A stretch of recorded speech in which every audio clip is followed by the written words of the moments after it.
যে সমস্ত কাজগুলো রোজা রাখা অবস্থায় করলে রোজা ভেঙে যায়, অর্থাৎ রোজা ভঙ্গের কারণ কি, কোন কোন কাজ করলে আমাদের রোজাগুলো আর আদায় হবে না বরং ভেঙে যাবে, এ সম্পর্কে আমাদের জানা দরকার। এবং বিষয়টি অতীব গুরুত্বপূর্ণ একটি বিষয়।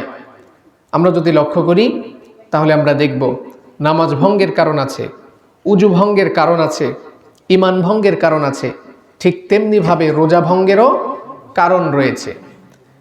তো আজকের আলোচনা থেকে আমরা সংক্ষিপ্ত আকারে জানব যে যেই সমস্ত কাজগুলো করলে, দিনের বেলায় যেই সমস্ত কাজগুলো করলে রোজা ভেঙে যায়, এই রকম আজকে আমরা 9টি কারণ জানব। কয়টি কারণ? 9টি কারণ। কোরআন এবং হাদিস থেকে এমন 9টি কারণ জানব যেই কারণে বা যেই কাজ করলে আমাদের রোজাগুলো ভেঙে যাবে।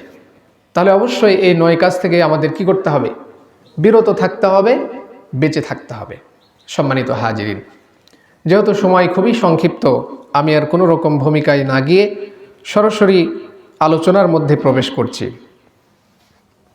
রোজা ভঙ্গের কারণ এর প্রথম নাম্বার যে কারণ, সেটি হচ্ছে দিনের বেলায় খাওয়া বা পান করা। দিনের বেলায় যদি আমরা ইচ্ছাকৃতভাবে খাই এবং পান করি তাহলে আমাদের রোজা ভেঙে যাবে।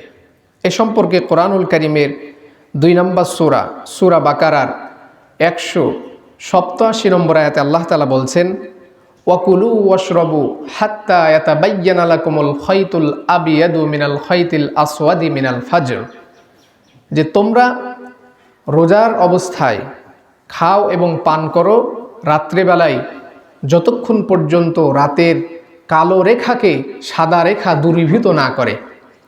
অর্থাৎ আল্লাহ তাআলা রোজা অবস্থায় রমজান মাসে খেতে বলেছেন, কুলু ওয়াশরাবু, খাও এবং পান করো রাত্রেবেলায়।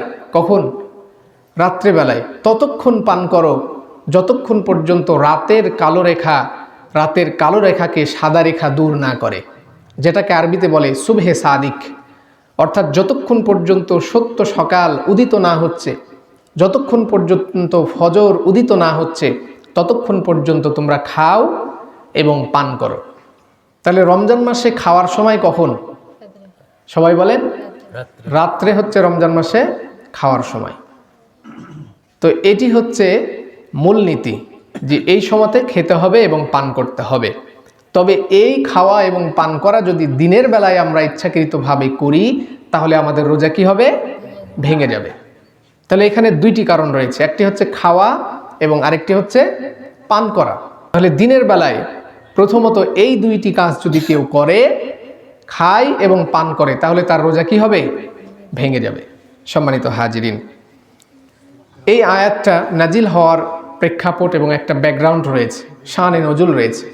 এই আয়াতটা ঠিক তখনই নাজিল হয়েছে যে রোজার প্রাথমিক অবস্থা যখন প্রথম যখন রোজা ফরজ হয়, এই রোজা ফরজ হওয়া অবস্থায় রোজার একটা বিধান ছিল এইরকম যে সন্ধ্যাবেলায় ইফতার করার পরে, খাওয়া দাওয়ার পরে, তারাবি পড়ে কেউ যদি ঘুমিয়ে যায় তাহলে এই ঘুম থেকে উঠে সে আর খেতে পারবে না। অর্থাৎ ঘুমানোর আগেই তাকে যা খাওয়ার খেয়ে নিতে হবে। ইফতার করলো, তারাবি পড়লো, এবার খেয়ে দিয়ে ঘুমিয়ে গেল, এরপরে উঠে শেষ রাতে এসে আর খাওয়ার কোনো অপশন ছিল না। খুব ভালোভাবে লক্ষ্য করুন। তো এই অবস্থা যখন প্রাথমিক অবস্থায় ছিল তখন একজন সাহাবী কায়েস ইবনে সিরমাহ, সহিহ বুখারীতে হাদিস এসেছে যে এই সাহাবী কায়েস ইবনে সিরমাহ রাদিয়াল্লাহু তাআলা আনহু, তিনি একজন পরিশ্রমী কৃষক মানুষ ছিলেন। দিনের বেলায় তিনি কাজকাম করে ক্লান্ত হয়ে বাড়ি ফিরে আসলেন সন্ধ্যাবেলায় ইফতারের সময়। যখন সন্ধ্যাবেলায় ইফতারের সময় বাড়ি ফিরে আসলেন তখন তার স্ত্রীকে বললেন যে ইফতার করার জন্য বাসায় কি আছে? তখন তার স্ত্রী বলল যে বাসায় কোনো খাবার নাই, তুমি একটু অপেক্ষা করো, আমি কিছু খাবার কোথা থেকে পাওয়া যায় কিনা এটা দেখে আমি খাবার নিয়ে আসছি। তো স্বামী যখন বাসায় আসলো, স্ত্রী তখন খাবার আনার জন্য, খাবার সন্ধান করার জন্য বাইরে বের হয়ে গেলেন। তো তিনি সারাদিন কাজকর্ম করে ক্লান্ত ছিলেন। রোজা রেখে যদি সারাদিন কাজ করা যায় তাহলে কি ক্লান্ত হয়ে যায় না? শরীর প্রচণ্ড ক্লান্ত, তো স্ত্রী খাবার ইফতারের জন্য বাইরে বের হয়েছে, আর সেই অবস্থায় সেই ক্লান্ত শরীর নিয়ে একটু বিশ্রাম নিতে গিয়ে ঘুম চলে গেছে। আর প্রাথমিক অবস্থার রোজার বিধান ছিল কি, যদি ইফতারের পরে কেউ ঘুমিয়ে পড়ে রাতের বেলায়, তাহলে ঘুম থেকে উঠে আর কোনো খাবার খেতে পারবে না, মানে ঘুমানোর আগেই খেয়ে শেষ করতে হবে, এরপরে ঘুমিয়ে গেলে রাতে উঠে আর কোনো খাবার খেতে পারবে না। তো যেহেতু এটা বিধান, সে এভাবে কি করলো, রোজা থেকে গেল, সারা রাত না খেয়ে, সারাদিন না খেয়ে, আবার পরের দিনে কি রোজা। তো এভাবে তিনি পরের দিন অর্ধেক দিন অতিবাহিত করতে করতেই সেন্সলেস হয়ে পড়ে গেলেন, অজ্ঞান হয়ে পড়ে গেলেন। সারাদিন কাজ করে শরীর ব্যস্ত ছিল, রাতেও এসে খেতে পায়নি, আবার রাতে না খেয়ে রোজা ধরেছে, আবার তার পরের দিন না খেয়ে এই অবস্থায় কাজ। এরপরে হঠাৎ করে সেই সাহাবী অজ্ঞান হয়ে পড়ে গেলেন। তো এই পরিস্থিতি যখন সৃষ্টি হলো, আল্লাহ তাআলা আরশের ওপর থেকে তিনি লক্ষ্য করলেন। আল্লাহ তাআলা তখন সূরা বাকারার এই আয়াত নাজিল করলেন যে ওয়াকুলু ওয়াশরাবু হাত্তা ইয়াতাবায়্যানা লাকুমুল খাইতুল আবিয়াদু মিনাল খাইতিল আসওয়াদি মিনাল ফাজর, যে তোমরা খাও এবং পান করো ততক্ষণ যতক্ষণ পর্যন্ত রাতের কালো রেখা সাদা রেখা এসে দূরীভূত না করে, মানে যতক্ষণ সুবহে সাদিক না হয়, যতক্ষণ ফজর উদিত না হয়, ততক্ষণ পর্যন্ত তোমরা খাও এবং পান করো। সুবহানাল্লাহ বলেন। তাহলে আল্লাহ দেখেন, মানুষের জন্য রোজার বিধান প্রথমে কি ছিল, কষ্টকর ছিল। আপনি রাত্রে ঘুমানোর আগে তারাবি পড়ে বাসায় গিয়ে খেয়ে আপনাকে সেহরি মানে রোজা ধরতে হবে, এটাই সেহরি। এরপরে ঘুম চলে গেলে আপনার জন্য আর বিধান নাই খাওয়ার, ঘুম থেকে উঠার। তো এটা কষ্টকর ছিল, আল্লাহ তাআলা মানুষের জন্য সহজ করে দিলেন, বললেন যে তোমরা ইফতার থেকে শুরু করে একেবারে সুবহে সাদিকের আগ পর্যন্ত খাও এবং পান করো। এটা হচ্ছে আল্লাহ হালকা বিধান করে দিলেন। কিন্তু এই খাওয়ার বিধান যদি আমরা দিনের বেলায় চালাই, তাহলে কি রোজা ভেঙে যাবে। সম্মানিত হাজিরিন, তাহলে রোজা ভাঙ্গার প্রথম দুইটি কারণ আমরা জানলাম, একটি হচ্ছে কি খাওয়া, আর আরেকটি হচ্ছে পান করা। তাহলে খাওয়া পান করা এই দুইটি দিনের বেলায় আমাদের পরিহার করতে হবে। 3 নম্বরে রোজা ভঙ্গের আরেকটি কারণ, সেটি হচ্ছে দিনের বেলায় ফিজিক্যালি আপনার ওয়াইফের সাথে ফিজিক্যালি ইন্টিমেসিতে যদি যান, ফিজিক্যাল সম্পর্কে যদি জড়িত হন, তাহলে আপনার রোজা ভেঙে যাবে। এটি হচ্ছে আরেকটি কারণ, রোজা ভাঙ্গার বড় একটি কারণ। এ সম্পর্কে কোরআনের আয়াত সূরা বাকারার 187 নম্বর আয়াতে আল্লাহ তাআলা বলছেন, উহিল্লা লাকুম লাইলাতাস সিয়ামির রাফাসু ইলা নিসাইকুম হুন্না লিবাসুল লাকুম ওয়া আনতুম লিবাসুল লাহুন। আল্লাহ তাআলা বলছেন, তোমরা রমজান মাসের রাত্রিবেলায় স্ত্রীদের কাছে যাও, তোমাদের স্ত্রীরা তোমাদের পোশাক স্বরূপ এবং তোমরা তোমাদের স্ত্রীদের পোশাক স্বরূপ। তাহলে রমাদানের প্রাথমিক একটা বিধান এটাও ছিল যে রাত্রেবেলায় খাওয়া পান করা এবং স্ত্রী সহবাস সব কিছু নিষিদ্ধ ছিল। ঘুমানোর আগে যা কিছু সব কিছু করতে হবে, ঘুমিয়ে গেলে উঠে আর কিছুই নাই।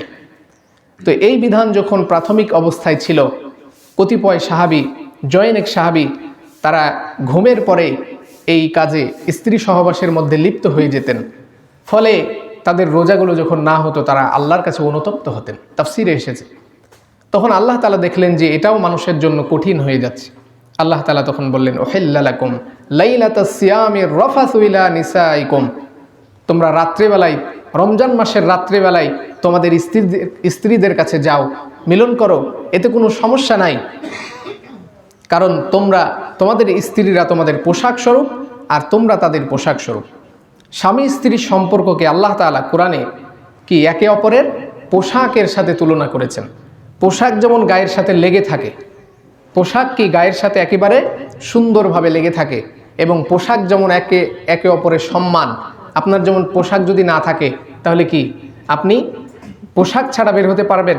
তাহলে আপনার জন্য আপনার স্ত্রী সম্মানের, স্ত্রীর জন্য স্বামী সম্মানের, স্বামী স্ত্রীর সম্পর্ক পোশাকের মতো। তা আল্লাহ তাআলা বললেন, রমজান মাসে এটা তোমাদের জন্য রাত্রেবেলায় হালাল, দিনের বেলায় হারাম। তাহলে দিনের বেলায় যদি কেউ এটার মধ্যে লিপ্ত হয়, তাহলে তার রোজা তো ভাঙবেই, বরং কাজা এবং কাফফারাও ওয়াজিব হয়ে যাবে। তাহলে এই কাজ থেকে আমাদের সবচাইতে বেশি দূরে থাকতে হবে। রোজা তো ভাঙবেই, কাজা এবং কাফফারা ওয়াজিব হবে কেউ যদি এই কাজ করে। রোজার কাজা হচ্ছে কি, একটার পরিবর্তে একটা রোজা রাখা, মানে 30টা রোজার পরিবর্তে 30টা। আর কাফফারা হচ্ছে আরও 30টা আপনাকে রাখতে হবে। তাহলে কাজা কাফফারা ওয়াজিব হবে এই কাজ করলে। মানে একটি রোজার বদৌলতে এভাবে করে আপনাকে 60টি রোজা রাখতে হবে, অথবা 60 জন মিসকিনকে কি করতে হবে, খেতে দিতে হবে। এই জন্য আমাদের এই গুরুত্বপূর্ণ এই পয়েন্টটি, এটা আমাদের সচেতন থাকতে হবে। সম্মানিত হাজিরিন, তাহলে 3 নম্বর আমরা রোজা ভঙ্গের কারণ জানলাম, যে দিনের বেলায় যদি আমরা স্ত্রীদের সঙ্গে ফিজিক্যালি সম্পর্কে জড়াই তাহলে রোজা ভেঙে যাবে। 4 নম্বর রোজা ভঙ্গের কারণ হচ্ছে যদি আমরা ইচ্ছাকৃতভাবে বমি করাই। এ সম্পর্কে হাদিস এসেছে তিরমিজি, আবু দাউদ, ইবনে মাজাহ শরীফে হযরত আবু হুরায়রা রাদিয়াল্লাহু তাআলা আনহুর বর্ণনায় তিনি বলছেন, নবী করিম সাল্লাল্লাহু আলাইহি ওয়াসাল্লাম বলেছেন, যদি দিনের বেলায় কারো বমি হয়ে যায় অনিচ্ছাকৃত, তাহলে রোজা ভাঙবে না। আর যদি কেউ ইচ্ছাকৃতভাবে বমি করায় তাহলে তার রোজা ভেঙে যাবে, এজন্য তাকে কাজা করতে হবে। তাহলে এটি একটি রোজা ভঙ্গের কারণ। ইচ্ছাকৃত বমি করেছেন, হয়ে গেছে, তাহলে রোজা ভাঙবে না। বুঝতে পারছেন তো সবাই আলোচনা? তাহলে ইচ্ছাকৃত রোজা মানে বমি করলে, ইচ্ছাকৃত বমি করলে কি হবে, রোজা ভেঙে যাবে। এজন্য কাজা করতে হবে আপনাকে একটি রোজা। এক্ষেত্রে কাফফারা ওয়াজিব হবে না, তবে কি করতে হবে, কাজা করতে হবে। এটি গেল 4 নাম্বার। এরপরে 5 নম্বরে রোজা ভেঙে যাবে যেই কারণে, সেটি হচ্ছে ইচ্ছাকৃতভাবে যদি কেউ দিনের বেলায় মাস্টারবেশন করে, এই কাজটি করলেও রোজা ভেঙে দেয়। যুবক যুবতীদের এজন্য সতর্ক থাকতে হবে যে ইচ্ছাকৃতভাবে কেউ যদি দিনের বেলায় মাস্টারবেশন করে ফেলে তাহলে তার রোজাটা থাকবে না, ভেঙে যাবে। বাংলায় যেটাকে বলে হস্তমৈথুন। তো যুবক যুবতীরা এর মধ্যে অনেকে লিপ্ত থাকে, এই জঘন্য পাপ এবং জঘন্য অপরাধের কাজে জড়িত থাকে। তো রমজান মাসে কেউ যদি এটা করে তাহলে তার রোজা কি হবে, ভেঙে যাবে। এ সম্পর্কে হাদিস এসেছে সহিহ বুখারীর বর্ণনায় হযরত আবু হুরায়রা রাদিয়াল্লাহু তাআলা আনহু তিনি বলছেন, নবী করিম সাল্লাল্লাহু আলাইহি ওয়াসাল্লাম বলেছেন যে আল্লাহ তাআলা, হাদিসে কুদসি এটি, আল্লাহ তাআলা বলেছেন যা সাওমু লি ওয়া আনা আজজি বিহি, যে সওম এটা হচ্ছে শুধুই আমার জন্য এবং এই সওমের প্রতিদান আমি বান্দাকে নিজ হাতে প্রদান করি। সুবহানাল্লাহ। আর আমার বান্দা এই সওম রাখার জন্য সে দিনের বেলায় খাবার, পানাহার এবং তার কাম বাসনাকে বিরত রাখে, এটা থেকে দূরে থাকে। তাহলে যদি কেউ খাবার এবং পানাহার থেকে বিরত থাকে কিন্তু তার যৌন কাম থেকে বিরত না থাকতে পারে, মাস্টারবেশন করে ফেলে, তাহলে তার রোজা কি হবে, ভেঙে যাবে। এটিও একটি রোজা ভাঙ্গার কারণ। এজন্য আমাদের যুবক যুবতীদের সতর্ক থাকতে হবে অবশ্যই এই বিষয়ে। সম্মানিত হাজিরিন, আমরা জানলাম রোজা ভঙ্গের 5 নম্বর কারণ। 6 নম্বরে রোজা ভেঙে যায় আরেকটি কারণে, সেটি হচ্ছে কেউ যদি ধূমপান করে। কেউ যদি ধূমপান করে মানে বিড়ি সিগারেট খায়, এটা অনেকে কি করে, হালাল বানিয়ে ফেলে। বলে যে বিড়ি তো ধোঁয়া, এটা টানলে কি পেটের মধ্যে তো খাবার যায় না, পেটও ভরে না, তাহলে কি এটা খেলে মনে হয় রোজা ভাঙবে না। কিন্তু আসলে কি, বিড়ি খেলে পেটের মধ্যে ধোঁয়া যায়, কিন্তু বিড়ি যে আপনার একটা নেশাজাত দ্রব্য, এটার কারণে যে আপনি না খেলে যে আপনার নেশা হয়, তো এটা খেলে পেট এবং স্টমাকে চলে যায়। এবং সিগারেটের মধ্যে কিছু নিকোটিন নামক পদার্থ থাকে, যেই পদার্থ আপনার পেটের মধ্যে প্রবেশ করে। আর হাদিসে এর দলিল হিসাবে এসেছে সহিহ বুখারী এবং মুসলিম হাদিসে হযরত আবু হুরায়রা রাদিয়াল্লাহু তাআলা আনহুর বর্ণনায় তিনি বলছেন যে রোজা ভেঙে যাবে যদি কেউ দিনের বেলায় নাক এবং মুখ দিয়ে কোনো পদার্থ, কোনো জাতীয় খাবার প্রবেশ করায় এবং এটার কারণে তার শরীর উপকৃত হয়, শরীর পুষ্ট হয়। তাহলে সিগারেট কি, নাক এবং মুখ দিয়ে 2 জায়গা দিয়ে কি ধোঁয়া ঢুকে এবং বের হয়। এজন্য এই কাজ থেকে বিরত থাকতে হবে। কেউ মনে করবেন না যে সিগারেট তো কোনো খাবার না, এটা টানলে মনে হয় রোজা ভাঙে না। কিন্তু স্পষ্ট হাদিস দ্বারা প্রমাণিত এবং আলেমরা এই বিষয়ে একমত যে দিনের বেলায় ধূমপান করলে তার রোজা ভেঙে যাবে। এটা থেকে অবশ্যই আমাদের বিরত থাকতে হবে। এটা তো শুধু রোজা অবস্থায় না, রোজার বাইরেও এই সিগারেট খাওয়া হালাল না হারাম? সবাই বলেন হালাল না হারাম? হারাম। তাহলে এমনি তো রোজার বাইরেও হারাম, আপনি যদি রোজা অবস্থায় এই হারাম কাজ করেন তাহলে রোজা থাকবে? থাকবে না। তাহলে অবশ্যই আমাদের রোজাদারদের এই বিষয়ে সতর্ক থাকতে হবে। সম্মানিত হাজিরিন, তাহলে রোজা ভাঙ্গের 6 নম্বর কারণ আমরা জানলাম যে ধূমপান করলে রোজা ভেঙে যাবে। এরপরে রোজা ভাঙ্গার 7 নম্বর কারণ, সেটা হচ্ছে নোজ ড্রপ, নাকের মধ্যে ড্রপ ব্যবহার করা। যদি আপনি নাকে ড্রপ ব্যবহার করেন এবং এই ড্রপ যদি আপনার গলা পর্যন্ত পৌঁছে যায়, ড্রপের তিক্ততা, নাকের ড্রপের তিক্ততা এবং স্বাদ যদি আপনি গলায় উপভোগ করেন তাহলে রোজা ভেঙে যাবে।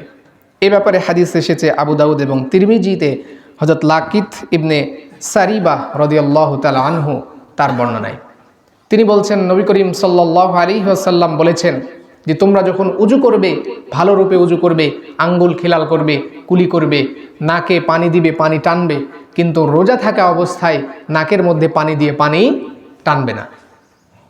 তাহলে এটা রাসূলুল্লাহ সতর্ক করেছেন আগেই যে উজু থাকা অবস্থায় অবশ্যই নাকে পানি দিয়ে টানতে হবে, কিন্তু রোজা থাকা অবস্থায় নাকে পানি দিয়ে টানা যাবে না। শুধু নাকে পানি দিয়ে ঝেড়ে ফেলবেন, কিন্তু টানা যাবে না। তার কারণ কি, টানতে গিয়ে যদি নাকের ভিতর দিয়ে পানি পেটে স্টমাকে চলে যায় তাহলে রোজা কি হবে? ভেঙে যাবে। আর নোজ ড্রপ, নাকের ড্রপ, এটা ঠিক তেমনই। আপনি কি নাক দিয়ে ড্রপ দিচ্ছেন, আর এই ড্রপটা কি, নাক হচ্ছে একটা মুখের গেট, নাক হচ্ছে একটা পেট এবং মুখের রাস্তা, এই দিক দিয়ে পেটে যায়। তো দেখবেন নাকে ওষুধ দিলে কি গলায় তিক্ততা অনুভব হয় না, তিতা লাগে না? তো এই কারণে এটা করলেও রোজা ভেঙে যাবে। দিনের বেলায় ড্রপ ব্যবহার করা যাবে না, এটা করলে রোজা ভেঙে যাবে এবং কাজা করতে হবে এই রোজার। সম্মানিত হাজিরিন, তাহলে অবশ্যই আমরা ড্রপ ব্যবহার করব রাতে, কিন্তু দিনের বেলায় ড্রপ, নাকের ড্রপ ব্যবহার করব না অবশ্যই, এটা করলেও রোজা ভেঙে যাবে। 7 নম্বর কারণ আমরা জানলাম যে দিনের বেলায় ড্রপ ব্যবহার করলে রোজা ভেঙে যাবে। রোজা ভঙ্গের 8 নম্বর কারণ হচ্ছে অনিচ্ছাকৃত যদি কোনো খাবার বা পানি, তরল জাতীয় পেট এবং নাক দিয়ে চলে যায় তাহলেও রোজা ভেঙে যাবে। এটা যদিও পূর্বের হাদিসে চলে এসেছে। এটা অনেক সময় হয় এরকমভাবে যে যখন আপনি পুকুরে গেছেন গোসল করতে, অনেক মানুষ দেখবেন রোজা থেকে পুকুরের মধ্যে সেই রকম সাঁতার কাটছে, সেই রকম ডুব দিছে যে সে জানে আমি রোজা আছি, সে জানে আমি রোজা আছি। একটা আছে যে ভুল করে যদি আপনি খেয়ে ফেলেন, ভুল করে মানে আপনার স্মরণই নাই আপনি রোজা আছেন, খেয়ে ফেলেছেন, তাহলে কি রোজা ভাঙবে না। ভুল করে যদি 1 গামলা ভাতও খান, 1 গ্লাস পানিও খান, ভুল করে সব খেয়ে ফেলেছেন, তাও রোজা ভাঙবে না। কিন্তু আপনার স্মরণ আছে আপনি রোজা আছেন, তারপরে আপনি পুকুরে গিয়ে কি করছেন? ডুব পাড়ছেন, পুকুরে গিয়ে সাঁতার কাটছেন, কোনো সতর্কতা নাই। এই সাঁতার কাটতে কাটতে, এই ডুব দিতে দিতে যদি গলা এবং নাক দিয়ে পানি ঢুকে যায়, আপনার স্মরণ আছে কিন্তু পানি ঢুকে গেছে, তাহলে কি হবে? রোজা ভেঙে যাবে। এটা তো আপনি ভুল করে পান করেননি, এটা আপনার অনিচ্ছাকৃত অসাবধানতার কারণে আপনার পানি কি করেছে? চলে গেছে। এই কারণে রোজা ভেঙে যাবে। আলেমরা এবং স্কলাররা এই বিষয়ে একমত যে তারা বলছেন যে অসাবধানতার কারণে কারো উজু করতে গিয়ে বা নাকে গোসল করতে গিয়ে যদি এভাবে পানি চলে যায় তাহলে তার রোজা ভেঙে যাবে। তার কারণ রাসূলুল্লাহ সাল্লাল্লাহু আলাইহি ওয়াসাল্লামের পূর্বের হাদিস থেকে আমরা জানলাম যে তিনি বলেছেন যে তোমরা উজু করো, নাকে পানি টানো, কিন্তু রোজা অবস্থায় নাকে পানি টানা যাবে না। তাহলে আগেই রাসূলুল্লাহ সতর্ক করেছেন, উজু করার সময় খেয়াল করতে হবে, গোসল করার সময় খেয়াল করতে হবে, গড়গড়া করার সময় খেয়াল করতে হবে যে পেটের মধ্যে যেন পানি চলে না যায়। আর এই অসাবধানতা বশত যদি চলে যায় তাহলে এই রোজাটা ভেঙে যাবে, আপনাকে কাজা করতে হবে। কিন্তু ভুল করে কেউ যদি খেয়ে থাকেন তাহলে এই ক্ষেত্রে কাজা লাগবে না, বরং ওই রোজাটা আপনার হয়ে যাবে, পূর্ণ করতে হবে। সম্মানিত হাজিরিন, তাহলে রোজার ভঙ্গের 8 নম্বর কারণ আমরা জানলাম যে অসাবধানতা বশত অবস্থায় নাক এবং মুখ দিয়ে পানি চলে গেলে, খাবার চলে গেলে রোজা ভেঙে যাবে, এজন্য অবশ্যই রোজা কাজা করতে হবে।